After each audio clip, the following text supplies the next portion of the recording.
Hi, folks. Welcome to Crisco's Corner. Unfiltered commentary. And not your truth, the real truth. Please like, share, and subscribe. And as always, thank you for your support.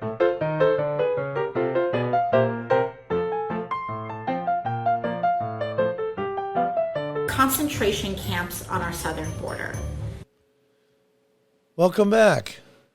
I just wanted to show some brief clips of AOC. Now, those of you that say, John, you know, we've seen clips of her over and over and over. Yeah, she's dumber than the bag of rocks. And it's good for laughs and, you know, chuckles. And, you know, what do you expect? She's just a dumb-witted, brainwashed progressive. But I want you to really, really think deeply, very deeply, about how much trouble we're actually in. You're always going to get your occasional dumbbell. I mean, every office has them. Employers, you know, there's always the one or two that are just dumber than a bag of rocks. Okay, that's fine. But the thing of it is, though, when she got in, things were a lot different. Yes, the Democrats took over the majority of the House of Representatives, and ipso facto control of the Senate. That's true. But the fact of the matter is now, they have the presidency. They have the Oval. And this is scary. This is someone now that has rose up the ranks of importance, at least for PR work, to keep the younger or the brainwashed progressives in line, somebody to cheer around. I mean, it's crazy that she can go on her Facebook or TikTok or whatever the hell she goes on and raise $1 million in a day. That's insane. It's insane. Absolutely insane. But it's true. And I want you to really, really, you know, as you're watching this, it's going to be a short video. Pause and close your eyes and think of how much trouble we're really in. And whose fault is it that we're in this trouble? And that is exactly what they are. They are concentration camps. And if that doesn't bother you,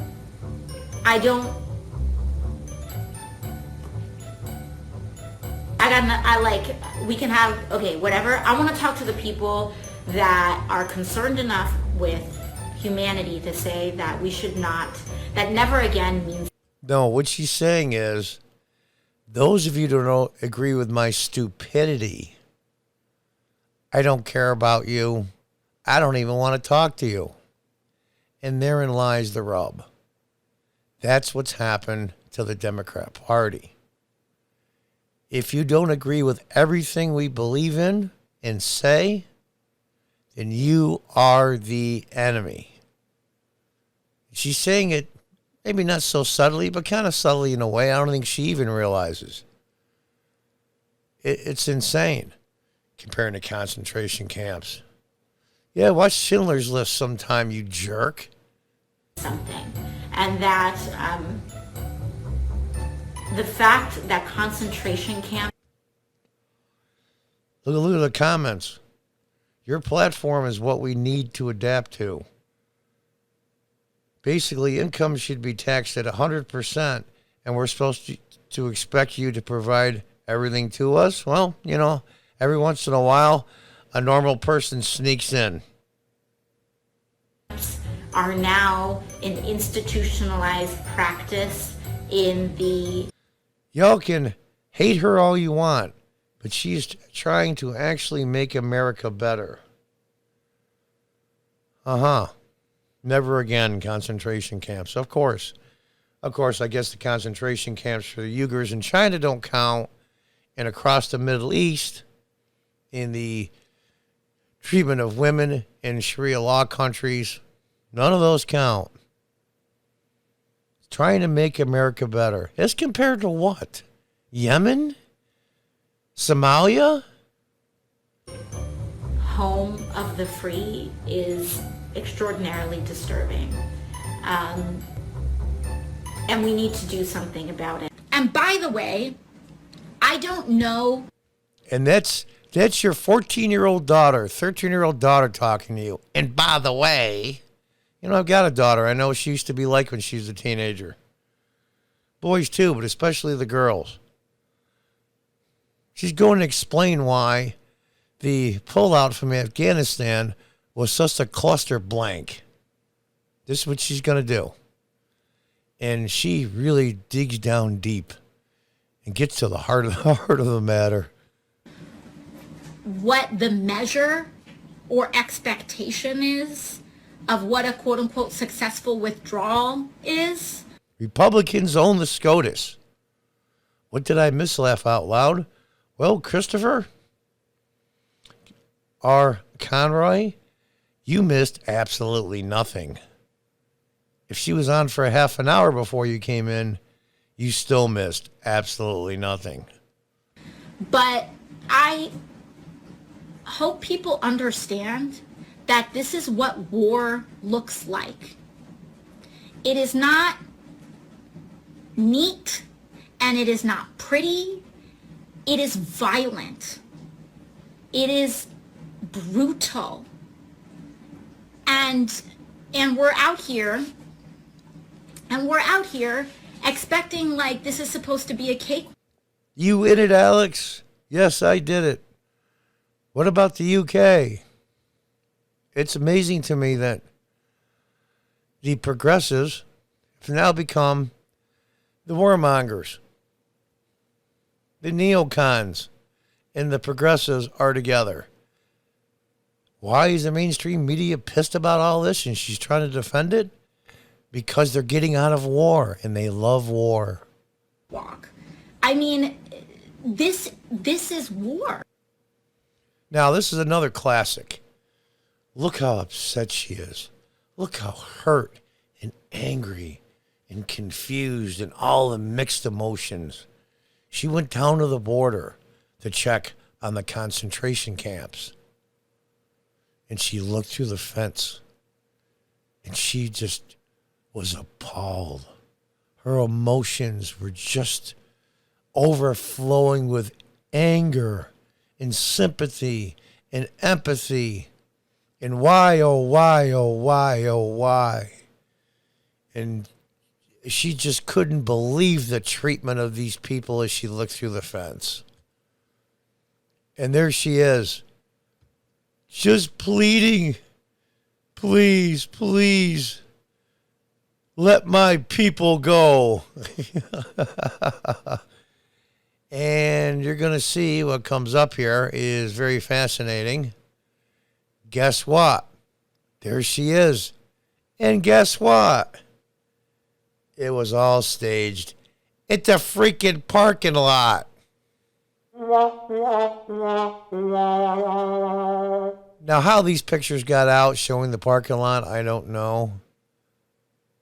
What is she doing? Look at her pointing her finger at a customs agent, border enforcement agent.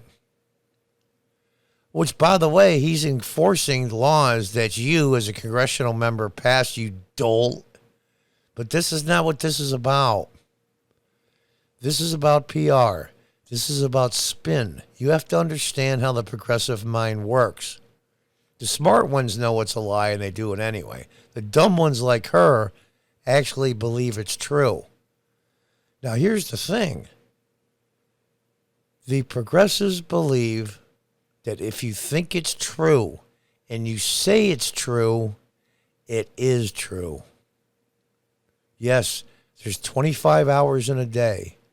Yes, there is. There isn't 24. I'm telling you, and my truth is that there's 25. Yes, a man can become a woman if he says so. So he must be a woman. Yes, whatever I believe, it automatically is true. And that's the fatal flaw in their warped, twisted brains. A couple more pictures here. Yeah, there she is, screaming at the parking lot. Oh, my God, look at her. She's almost in tears. She's a great actress. I'll give her that. When you lie and connive and cheat your whole life, you become a tremendous actress.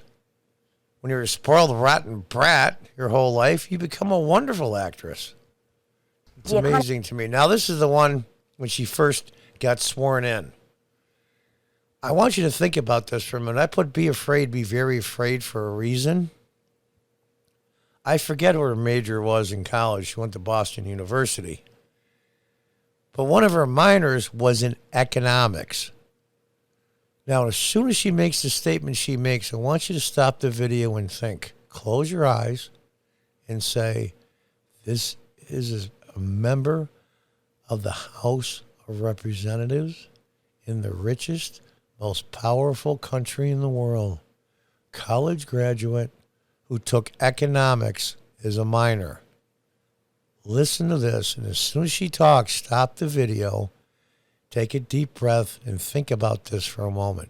Is going pretty strong, right? There's roughly 4% unemployment, 3.9% unemployment. Well, unemployment is low because everyone has 2 jobs. Unemployment is low because people are working 60, 70, 80 hours a week and can barely feed their kids. Now, she thinks that if a person has 2 jobs, that counts towards unemployment. In other words, say 50% of the people in the United States of working age have 2 jobs and 50% are unemployed. That means there's 0 unemployment. This is a college graduate. And I had to be really pissed at, I think his name was, it's on here, Crowley, Joe Crowley, who she beat in the primary. And we all know in New York City, the primary is the general election for a Democrat. He was there forever. He was like one of the top ranking Democrats. And he didn't take her very seriously. So I have to give her that. She had the guts to do it. But she was just doing it for virtue signal, and she got lucky. Unlucky for us. But here's the scary part. Here is the scary part. She's not the only one. There's dozens and dozens and dozens of people just like her in the House of Representatives and the U.S. Senate. The greatest deliberative body in the world has been called.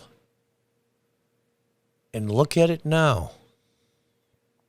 Look at it now. Elizabeth Warren, Chuck Schumer, Mitch McConnell, those are